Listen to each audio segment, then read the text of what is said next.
Good morning everyone. आज की class का आपका टॉपिक है व्रण शोध। ये बहुत इंपॉर्टेंट टॉपिक है, एग्जाम में 10 मार्क्स या 5 मार्क्स में जनरली पूछे जाते हैं।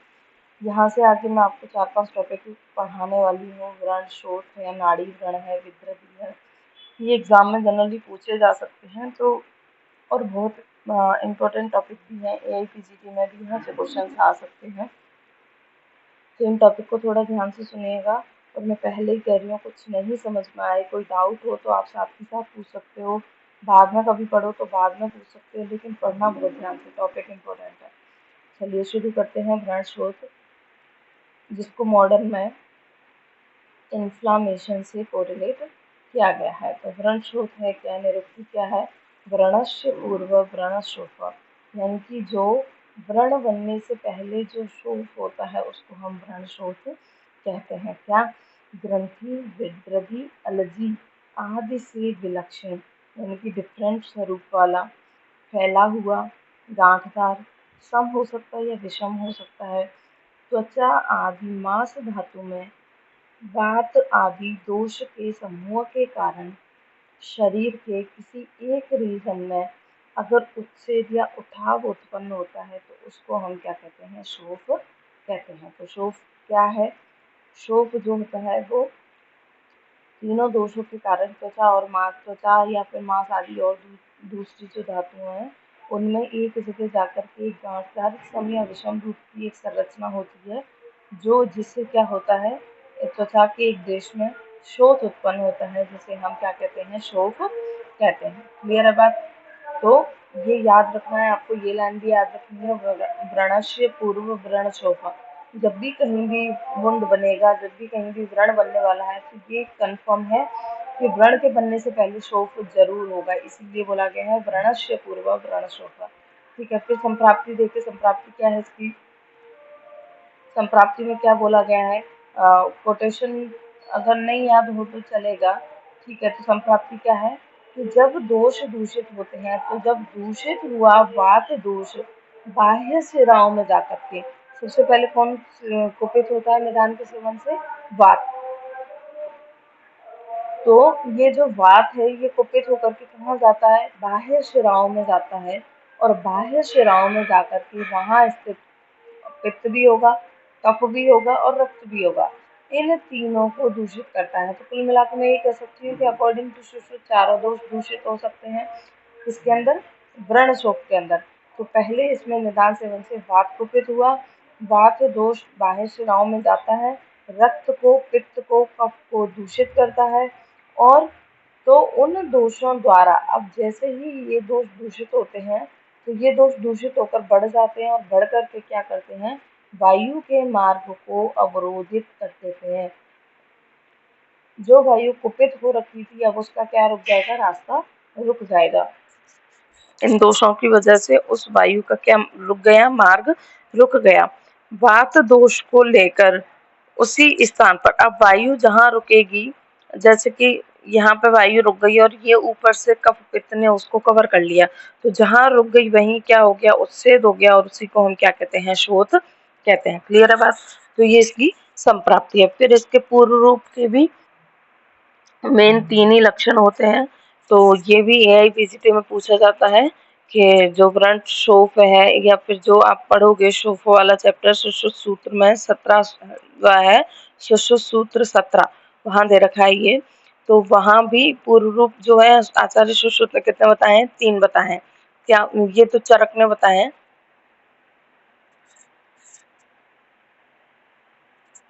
कौन कौन से पूर्व रूप हैं जो आचार्य चरक ने बताए हैं? ऊष्मा तथा स्याद्दवतु शिराणाम आयाम इत्येव च पूर्वरूपम। ऊष्मा, जहाँ पे भी इन्फ्लामेशन होगा वहाँ हीट प्रेजेंट होगी, तो शोथ युक्त स्थान पर हमेशा उष्णता की अनुभूति रहती है। आपको कार्डिनल साइन पता होंगे इन्फ्लामेशन के। ठीक है, दवतु, दवतु क्या होगा? दवतु हम बोलते हैं इंद्रियों में जलन होना। इंद्रियों में जलन से मतलब नहीं है कि इंद्रियां जल रही हैं, नहीं, इंद्रियां अपना कार्य सही ढंग से नहीं कर पाती हैं, वो प्रोसेस होता है, वो नाम होता है दवतु। तो इंद्रियों में जलन कह सकते हो, या फिर समझने के लिए आपको समझना यही है कि इंद्रियां अपना काम जो है वो सम्यक रूप से नहीं कर रही हैं। शिराओं में आयाम होगा, शिराओं में खिंचाव देखने को मिलेगा, अंगों में गुरुता देखने को मिलेगी। वो क्या होते हैं? व्रणशोफ के पूर्व रूप के लक्षण होते हैं। सामान्य लक्षण की जब बात करें तो सामान्य लक्षण क्या होगा? सगौरवम, स्याद अनवस्थित्वम, सह उच्छेद ऊष्मा अतः सिरातनत्वम। ये तो थे हमने पढ़े पूर्व रूप। सामान्य लक्षण में क्या होगा? जहां भी शोथ होगा, इन्फ्लेमेशन चल रहा होगा, उस स्थान पर क्या आ जाएगी? गुरुता, हैवीनेस आ जाएगी, क्योंकि सारे दोष बढ़े हुए हैं वहां पे। और क्या होगा? कभी शोथ घटेगा, कभी बढ़ेगा, क्योंकि जो वायु है वो अंदर है, तो उसकी वजह से कभी तो वो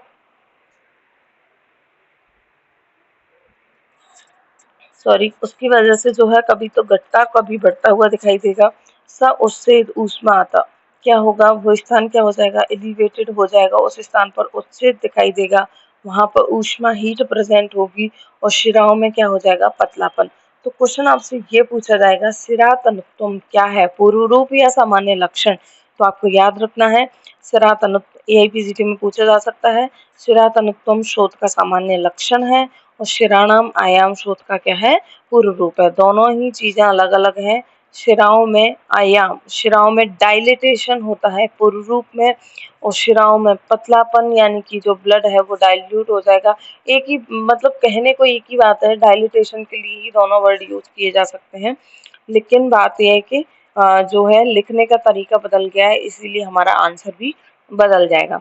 फिर भेद की बात करें, very very very important, according to Acharya Sushruta शोफ के 6 भेद होते हैं। षड्विध शोफ आचार्य सुश्रुत ने बताए हैं, वातज, पित्तज, कफज, रक्तज, सन्निपातज एंड आगंतुज। वेरी इंपॉर्टेंट, आपको याद रखने हैं। षड्विध शोफ किसने बताया? आचार्य सुश्रुत ने।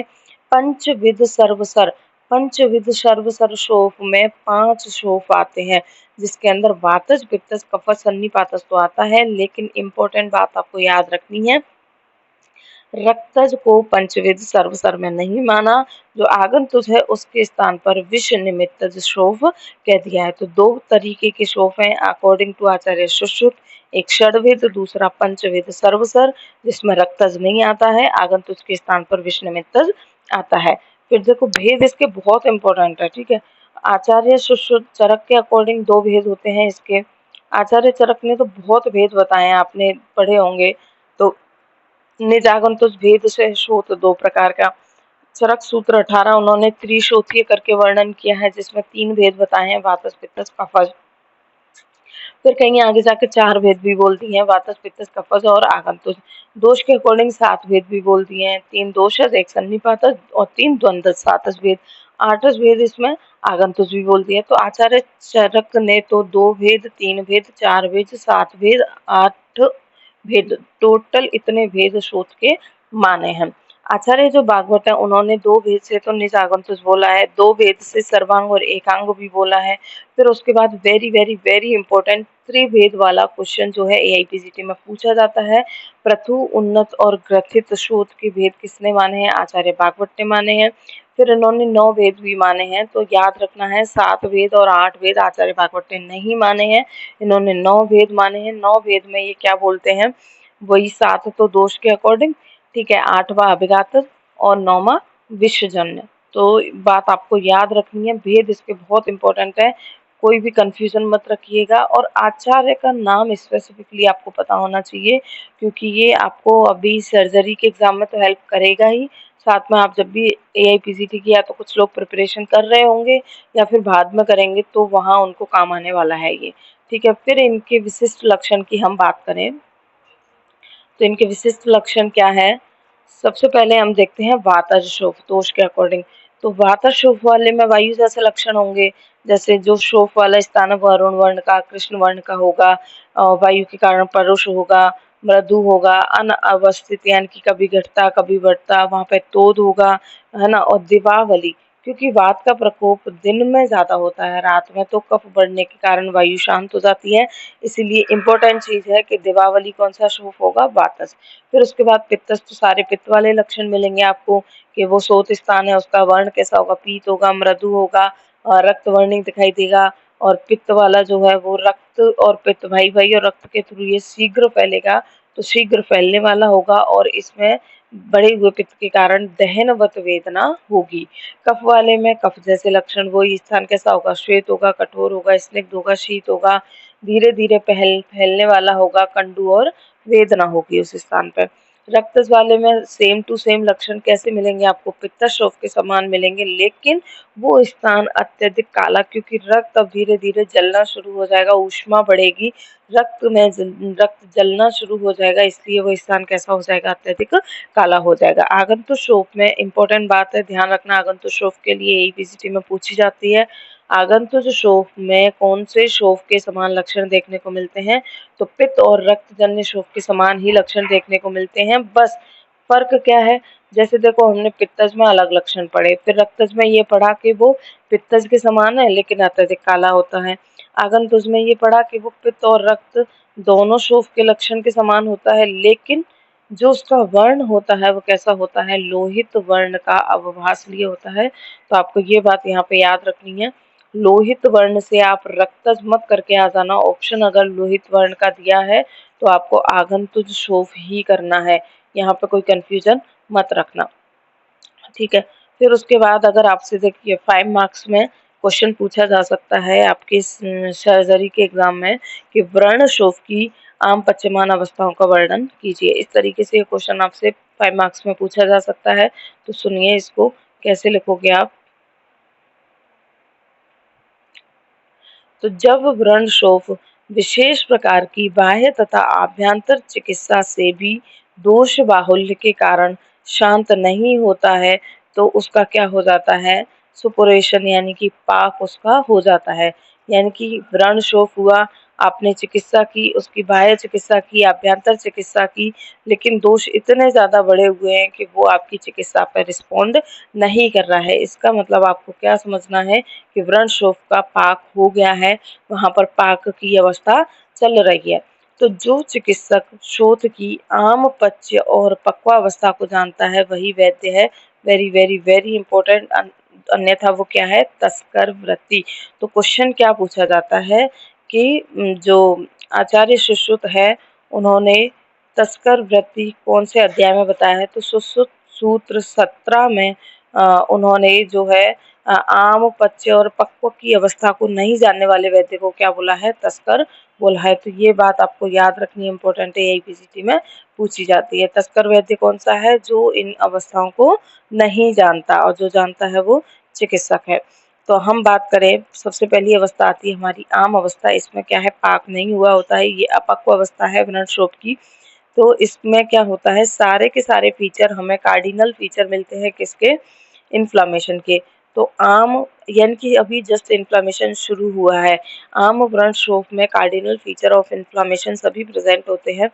क्या होता है, कोटेशन याद करने की कोशिश कीजिएगा अगर याद हो पाता है आपको तो।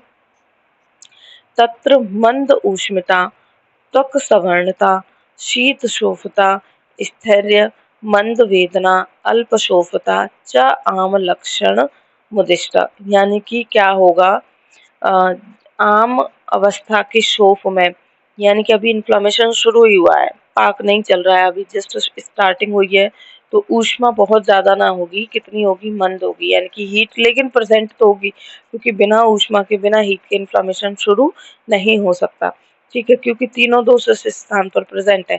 लेकिन कैसी होगी ऊष्मा, मंद होगी, वो स्थान का भी वर्ण नहीं बदलेगा, जैसे त्वचा का वर्ण होता है वैसे ही उस स्थान का वर्ण रहेगा, त्वचा समान वर्ण रहेगा। शीत शोफता, ठीक है, हाथ लगा के देखोगे ज्यादा हीट फील नहीं होगी, शोफ जो होगा एकदम शीत होगा, स्थैर्य कठिन होगा वो स्थान, वहां पे बहुत ज्यादा वेदना भी नहीं मिलेगी और उत्सेद भी बहुत ज्यादा नहीं होगा। अगर ऐसे लक्षण आपको मिल रहे हैं तो आपको समझ जाना है कि अभी तो शोफ की आम अवस्था ही चल रही है, इसमें इसकी पच्य और पक्वावस्था भी नहीं आई है। ये सारे लक्षण, त्वक सवर्णता स्पेशली ये देख करके आपको पहचान जाना है कि इसकी जो है आम अवस्था चल रही है। फिर उसके बाद आता है पच्यमान व्रण शोफ, ठीक है, तो आम अवस्था है तो आप उसकी चिकित्सा कैसे करोगे, अब धीरे धीरे जो है शोथ बढ़ना शुरू है तो आप उस आम को पिघला सकते हो, विमलापन करा सकते हो, वहाँ पर अवसेचन करा सकते हो और उपना बांध के उसको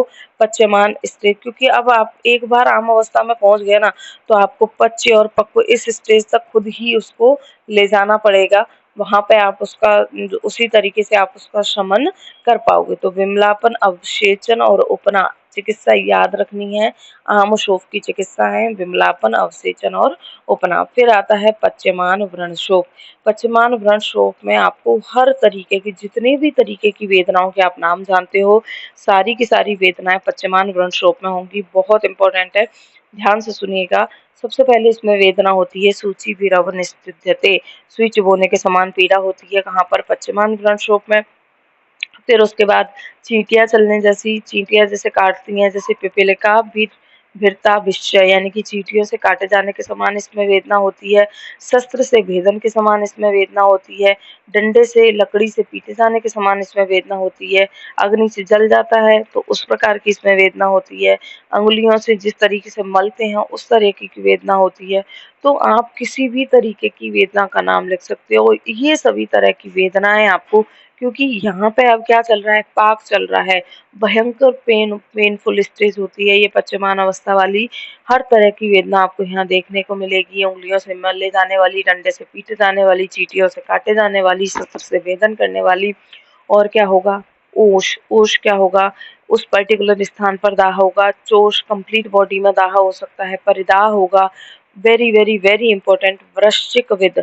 वृश्चिक विद आम बात में और लक्षण पाया जाता है, वृश्चिक दंशवत वेदना यहाँ भी मिलेगा। वृश्चिक विद लक्षण, जैसे बिच्छू से काटे जाने के समान वेदना यहाँ पे होती है। फूली हुई मसक जिस तरीके से तनी होती है उसके समान वेदना यहाँ होती है। ठीक है।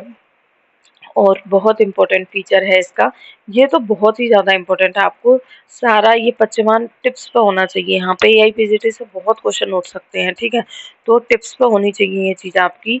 तो स्व च स्थान आसन शयनेषु न शांति, यानी कि चाहे अगर उस व्यक्ति का शोक पच्यमान अवस्था में चल रहा है, तो चाहे वो खड़ा हो जाए, बैठ जाए, लेट जाए, कुछ भी करे, टीवी देखे, मूवी देखे, सीरीज देखे, खाए पिए, जो भी वो कर रहा हो, XYZ इस दुनिया का कोई भी काम कर रहा हो, सो रहा हो, बैठा हो, खड़ा हो, लेटा हो, किसी भी अवस्था में उसको शांति नहीं मिलेगी। तो याद रखना है, कौन से शोफ में किसी भी आसन अवस्था में शांति नहीं मिलती है, तो वो है पच्यमान शोफ में।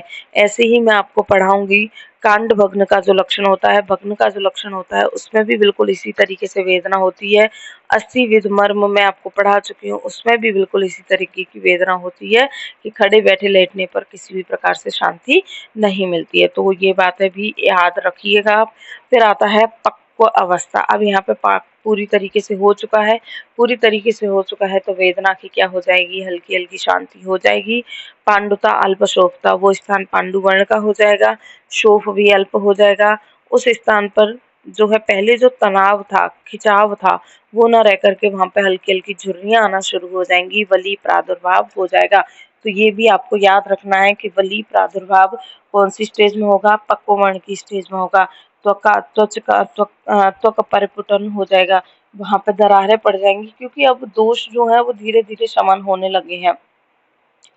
त्वचा और मांस के बीच में जब आप उंगली से दबाओगे तो वहां पे पिट होगा, तो पिटिंग एडिमा वाली कंडीशन यहाँ देखने को मिलेगी। और हटाने पर पुनः गड्ढे का भर जाना। तो ये भी लक्षण आपको सारे याद रखने हैं। तो हर एक आपको लक्षण दिए जाएंगे, हर एक लक्षण को देखकर कोई आपके स्टेज पहचानना आना चाहिए। सारा बहुत इम्पोर्टेंट है, ठीक है, इसीलिए स्लो चल रही हूँ मैं और आपसे कह रही हूँ, ये एग्जाम पॉइंट ऑफ व्यू से, बड़े क्वेश्चन पॉइंट ऑफ व्यू से भी ये टॉपिक इम्पोर्टेंट है। तो आपको भी बहुत तसल्ली से, आराम से, समझ समझ के इस टॉपिक को पढ़ना है, ठीक है। फिर उसके बाद एक चीज और लिखी गई है, क्या लिखी गई है, ये लिखा गया है सुश्रुत संहिता में कि जैसे कई बार होता क्या है कि कफजन्य व्रण स्रोत है, ठीक है, हमने भेद पढ़े थे। तो मान लीजिए कफजन्य व्रण स्रोत है और अभिघात स्रोत है, दोनों में क्या होता है, दोष की गति गंभीर रहती है, यानी कि अभ्यंतर दोष का गमन हो जाता है, दोष की गति गंभीर होती है कफज व्रण स्रोत में और अभिघातज में, दोनों के अंदर। यानी कि कहने का मतलब ये है कि दोनों के ऑलमोस्ट सिमिलर लक्षण दिखाई देते हैं, लेकिन दोनों ही अपने आप में डिफरेंट है।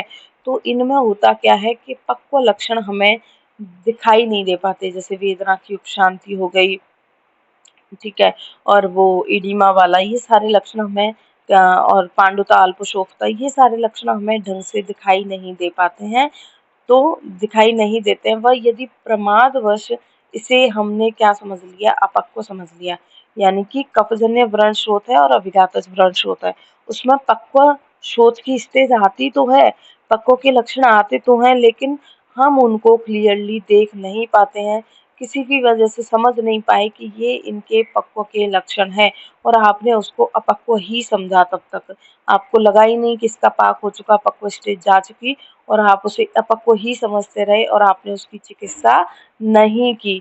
चिकित्सा नहीं की तो क्या होगा, वो नाड़ी व्रण में आगे कन्वर्ट हो सकता है। तो इसके निम्न लक्षण होते हैं, कफजन्य व्रण शोथ और अभिघातज व्रण शोथ के पक्व अवस्था को पहचानने के थोड़े डिफरेंट लक्षण हैं कि इसमें वापस से वर्ण जो होता है वो त्वचा के समान हो जाता है, शीत शोफता, स्थैर्य, अल्प वेदना, पाषाण सदृश कठिन, यानी कि इस तरीके के अगर लक्षण आपको कफजन्य व्रण शोथ में या अभिघातज में दिखाई दे रहे हैं तो आपको समझ जाना है कि ये क्या है, पक्व अवस्था तक जा चुका है, फिर आपको चिकित्सा करनी है। क्योंकि शोथ के बारे में हमेशा एक चीज बोली गई है कि अपक्व शोथ की चिकित्सा नहीं करनी और पक्व को बिना चिकित्सा के नहीं छोड़ना। समझ में आ रहा है ना, पक्व की अगर आपने चिकित्सा कर दी तो बेकार है, और अपक्व को आपने बिना चिकित्सा सॉरी अपक्व की आपने चिकित्सा कर दी तो बेकार है, और पक्व को बिना चिकित्सा के छोड़ दिया तो बहुत खराब काम है। तो इसीलिए आपको ये बातों का याद रखना है कि ये जो लक्षण है वो कफजन्य व्रण शोथ और अभिघातित शोथ के पक्व के लक्षण है। इन्हें देख करके आपको उन्हें अपक्व नहीं समझना है, पक्व समझ करके उसकी चिकित्सा आगे कंटिन्यू करनी है। व्रण शोथ में वात प्रकोप के बिना, अब यहाँ पे दोषों के बारे में बताया गया है। व्रण शोथ में वायु का काम क्या है, वेदना करना, तो वात प्रकोप के बिना वेदना नहीं होती है, पित्त प्रकोप के बिना पक्व की पच्यमान की स्थिति नहीं आती है, पाक नहीं होता है, और कफ प्रकोप के बिना पूय का निर्माण नहीं होता है। अतः पाकावस्था तक पहुंचने में तीनों दोष की अपनी अपनी इम्पोर्टेंस है। वेदना वात करेगी, पाक पित्त करेगा, और पूय का निर्माण कफ करेगा। फिर आते हैं इसके उपद्रव। यदि रोगी चिकित्सा न करवाता है, जैसे कि पक्व अवस्था में पहुंच गया, उसने चिकित्सा नहीं करवाई और चिकित्सक अज्ञानवश जो है पूय को अंदर ही छोड़ देता है, पस को अंदर ही छोड़ देता है, या तो रोगी ने चिकित्सा ही नहीं करवाई, या चिकित्सक के पास आया था लेकिन चिकित्सक ने ढंग से देखा नहीं, पूय को उसने बाहर नहीं निकाला, पूय अंदर ही पड़ी रहेगी, तो वो जो पूय है वो अधिक समय तक पूय अंदर पड़ी रहती है, तो वो जो पूय क्या करती है, मांस को, सिरा को, स्नायु को खा जाती है, यानी कि इनको भी सड़ाना गलाना शुरू कर देगी, इनको भी नष्ट कर देगी। जिस प्रकार उपमा याद रखनी है, पूछी जाती है ईपीजीटी में, ये उपमा किसके लिए दी गई है, तो जिस प्रकार तृण व काष्ठ के ढेर में लगी अग्नि वायु से प्रेरित होकर सबको जला देती है, उसी प्रकार पक्व शोफ में पूय को पूरी तरीके से बाहर ना निकाला गया हो, पूय को अंदर छोड़ दिया गया हो, तो वो पूय मांस, सिरा, स्नायु सबको खा जाती है, सबको गला देती है, नष्ट कर देती है उपद्रव स्वरूप। ठीक है, तो हमें याद रखना है कि हमें पक्व व्रण शोथ की चिकित्सा अच्छी से करानी है, पूय को पूरी तरह बाहर निकालना है, अगर नहीं निकाला तो क्या होगा, सब कुछ नष्ट हो जाएगा। आचार्य चरक ने वेरी वेरी वेरी इंपॉर्टेंट दो इसके जो व्रण शोथ है इसके काउंटिंग याद रखनी है, कितने पूर्व रूप बताए, यही वीडियो में पूछा जाता है, 7 पूर्व रूप बताए हैं। सप्तको अयम दौर्बल्यम, ये शब्द किसके लिए आता है, व्रण शोथ के, सॉरी पूर्व रूप नहीं, व्रण शोथ के उपद्रव के लिए आता है। कोशिश कीजिएगा आपको ये लाइन याद हो जाए, सर्दी, श्वासो, अरुचि, तृष्णा, ज्वरो, अतिसारो एवं सप्तको अयम दौर्बल्यम, ये 7 जो है वो किसने बताए हैं, हाँ, आचार्य चरक ने इसके उपद्रव बताए हैं। आचार्य सुश्रुत है, उन्होंने शोथ के 9 उपद्रव बताए हैं। इन 7 के साथ साथ वो हिक्का और श्वास को भी उसमें ऐड कर देते हैं। ठीक है, तो ये चीज आपको याद रखनी है। 7 चरक ने बताए हैं, 9 सुश्रुत ने बताए हैं। अगर आप सब कुछ याद नहीं कर पा रहे हो तो आप केवल काउंटिंग तो याद रख सकते हो, 7 और 9, बाकी की अगली बार आप कर लेना, लेकिन 7 और 9 आपको याद रखनी है। 9 सुश्रुत ने बताए हैं, 7 चरक ने बताए हैं। फिर आती है इसकी चिकित्सा। चिकित्सा आचार्य चरक ने क्या बोला है शोथ की चिकित्सा के लिए, सबसे पहले हमें उसकी जो है कफ बढ़ा हुआ है उसके लिए हमें लंघन कराना है, पाचन कराना है और शोधन चिकित्सा करके तीनों दोष जो एक जगह इकट्ठे हो रखे हैं उनको अपनी अपनी जगह पहुंचा करके शरीर से बाहर निकालना है। इसके अतिरिक्त आप क्या कर सकते हो, शोथ में गौमूत्र रीत की बहुत अच्छा रोगाधिकार है, काम करती है। गंडीदारिष्ट शोथ रोगाधिकार में आता है। अष्टशतारिष्ट है, पुनर्नवाद्यरिष्ट है, ये शोथ के लिए ही दिया जाता है। त्रिफलाद्यरिष्ट है, शारगुड़िका है, कंसारीत की है, शिलाजतु और चित्रक ग्रत, यानी कि जितने भी शवथु चिकित्सा अध्याय में जितने भी जो है योग बताए गए हैं वो सारे के सारे क्या करेंगे, उन सारों को हम ट्रीटमेंट में यूज कर सकते हैं। फिर आचार्य सुश्रुत ने क्या बताया है, व्रण शोफ के उपक्रम। सबको कोटेशन याद करना कंपलसरी है, बहुत कंपलसरी है, सबको कोटेशन टिप्स पे याद होना चाहिए। व्रण शोफ उपक्रम का, उपक्रम हम चिकित्सा को ही कहते हैं। उपक्रम किसका सिनोनिम है, चिकित्सा का। क्या चिकित्सा बताइए व्रण शोफ की। आदौ विमलापनम कुर्यात्, द्वितीयम् अवसेचनम, तृतीयम् उपनाहनश्च, चतुर्थी पाटनम क्रिया, पंचमं शोधनं कुर्यात्, षष्ठी रोपणम् इष्यते। एते क्रमा व्रणस्य उक्ता। सप्तम वैकृतापहम। आदौ विमलापन, शुरू में सबसे पहले हमें क्या करना है, विमलापन चिकित्सा करानी है। द्वितीयम अवसेचनम, उसके बाद हम अवसेचन करवाएंगे। तृतीयम उपना, तीसरा उपना बांधेंगे।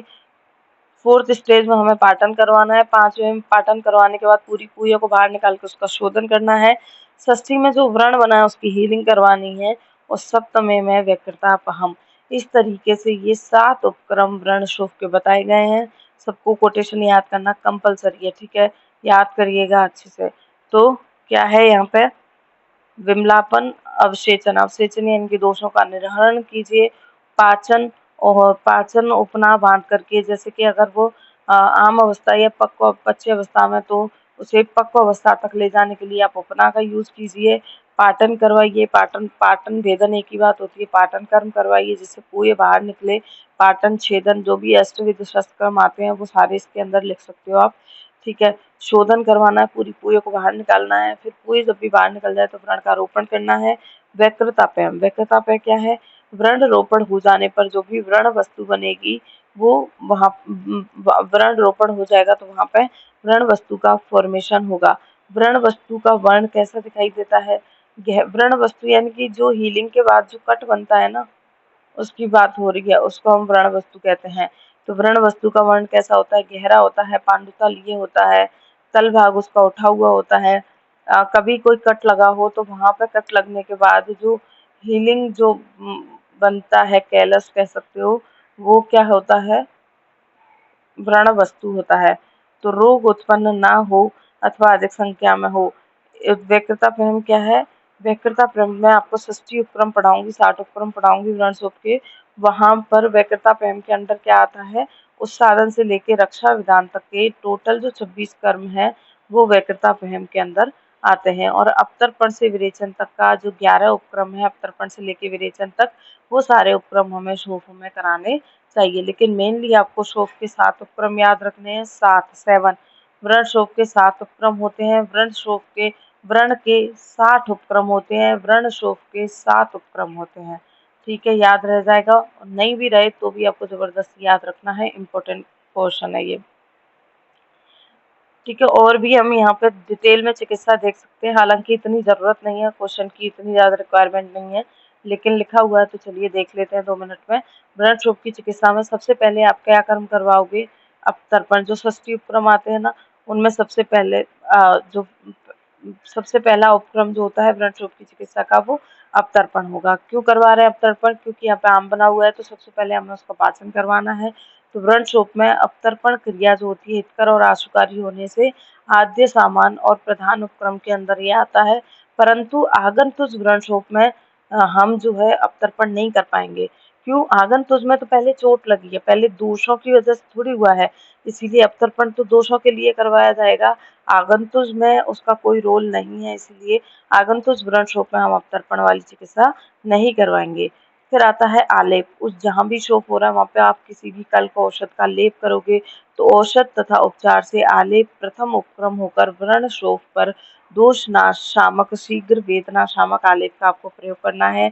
जैसे वातज में आप वातज शोफ है तो मातुलुंगादि आलेप का यूज कर सकते हो, पित्तज में दूर्वादि का और कफज में अजगंधादि आलेप का यूज कर सकते हो। जो हमने 7 उपक्रम पढ़े थे, पहला उसमें विमलापन था। विमलापन का क्या मतलब है कि अंगुली से उस शोथ स्थान का आप मर्दन कर सकते हो, उसको दबा सकते हो, या बही परिमार्जन क्रिया कर सकते हो वहाँ पर, जैसे लेप, परिषेक, अभ्यंगक्षेप। दूसरा आता है अवसेचन। अवसेचन का मतलब है रक्त मोक्षण, क्योंकि दूषित रक्त भी है, चारों दोष दूषित है, तो रक्त को आपको बाहर निकालना है वहां से। ठीक है, फिर उसके बाद उपना बांधिए। उपना आपको उष्ण द्रव्यों के कल्क को कपड़े पर लपेट करके उसके पाचन के लिए उपना बांधना है, और बाकी के शेष 4 भी आप यहाँ पे लिख सकते हो। आम शोफ हो या पश्चिमान शोफ हो, इसमें चिकित्सा आपको क्या करानी है? विमलापन, अवशेषण यानी कि रक्त मोक्षण और उपना बांधना है। पक्व व्रण शोफ में आप चिकित्सा क्या करवाओगे? पूर्व कर्म, प्रधान कर्म और पश्चात कर्म को देख करके करवाओगे। तो एकदम उसका पाक हो गया है, ठीक है, तो सबसे पहले पूर्व कर्म में आपको क्या करना है? लंघनादि विरेकांत पूर्व कर्म करवाने हैं, यानी कि लंघन कराना है, वमन विरेचन कराना है, क्योंकि सर्जरी के प्रधान पूर्व पश्चात कर्म यही होते हैं। प्रधान कर्म में आप क्या करोगे? अष्टविध शस्त्र कर्म वाली क्रिया, यानी कि पहले तो उसका क्या कराओगे? पाचन नहीं है, पाटन, पाटन रोपण, पाटन कर लेना पाचन की जगह, पाटन रोपण प्रधान कर्म में करवाओगे। सबसे पहले आप उसमें इंसिजन एक्सीजन लगा के उस पूहे को बाहर निकालोगे, फिर उसका शोधन करके उसकी रोपण चिकित्सा करोगे। पश्चात कर्म में आपको क्या करना है कि जो भी व्रण शोथ की वजह से रोगी को बलवर्ण की हानि जो भी हुई है, उसको लाने के लिए आपको पश्चात कर्म करना पड़ेगा। ठीक है, तो शस्त्र कर्म में, पूर्व कर्म में तो क्या करा आपने? शस्त्र कर्म से पूर्व रोगी को पहले भोजन देना है, तीक्ष्ण मद्यपान कराना है जिससे उसको वेदना ना हो। प्रधान कर्म में आपको क्या करना है? मर्म, शिरा, स्नायु, अस्थि, संधि, धमनी, इन सारे स्थानों को त्याग करके शस्त्र को अनुलोम दिशा में पुए निकालने तक, पूरी पुए निकले तब तक शस्त्र का हमें प्रयोग करना है। शस्त्र को एक बार में एक स्थान पर एक ही बार में प्रयोग करना है, शीघ्र उसको बाहर निकाल लेना है प्रयोग करते ही। यदि स्थान ज़्यादा है तो 2 से 3 जो है व्रण आप बना सकते हो। ये चीज़ें मैं आपको पहले पढ़ा चुकी हूँ, इसीलिए इतना चल रहा है, ठीक है। केवल ये पेज आपको ऐसे उन चीज़ों को ज़्यादा क्लियर करने के लिए, ज़्यादा पढ़ने के लिए, ठीक है ना। फिर उसके बाद आता है पश्चात कर्म। आपको क्या करना है? रोगी को आश्वासन देना है, व्रण अगर है उसका अंगुली से पीड़न करना है, व्रण का कषाय से आपको प्रक्षालन करना है जिससे इन्फेक्शन ना हो। तिल, कल्क, मधु, घृत द्वारा औषध वर्ती प्रविष्ट करानी है। कल्क से व्रण को आच्छादित करके रखना है। कल्क जो है ना अति स्निग्ध होना चाहिए, ना अति रुक्ष वाली जो घन कवलिका है वो उस स्थान पर रख करके वस्त्र पट बांध देना चाहिए। ठीक है, व्रणोग्न और रक्षोग्न धूपन देना चाहिए व्रण के लिए। वेदना की शांति के लिए एस्टी मधु घृत का प्रयोग कर सकते हैं, और तीसरे दिन व्रण बंधन खोल करके पुनः व्रण बंधन करना है। तो इस तरीके से आप व्रण शोथ की चिकित्सा कर सकते हो। पूरा सारा देख लेना। मेन जो था अपना पोर्शन, वो अभी हमने जो लास्ट पेज पढ़ा था वहां तक है मेन टॉपिक, लेकिन आप चिकित्सा को इलेबोरेट करके अगर पढ़ना चाहते हो तो ये पेज भी पढ़ सकते हो, उसमें कोई बड़ी बात नहीं है, और पढ़ ही लेना इसको भी, लेकिन टॉपिक बहुत इंपॉर्टेंट है, अच्छे से इसको पढ़ना। ठीक है, फिर नेक्स्ट हम बात करते हैं इसका मॉडर्न कोरिलेशन, वो है इन्फ्लामेशन।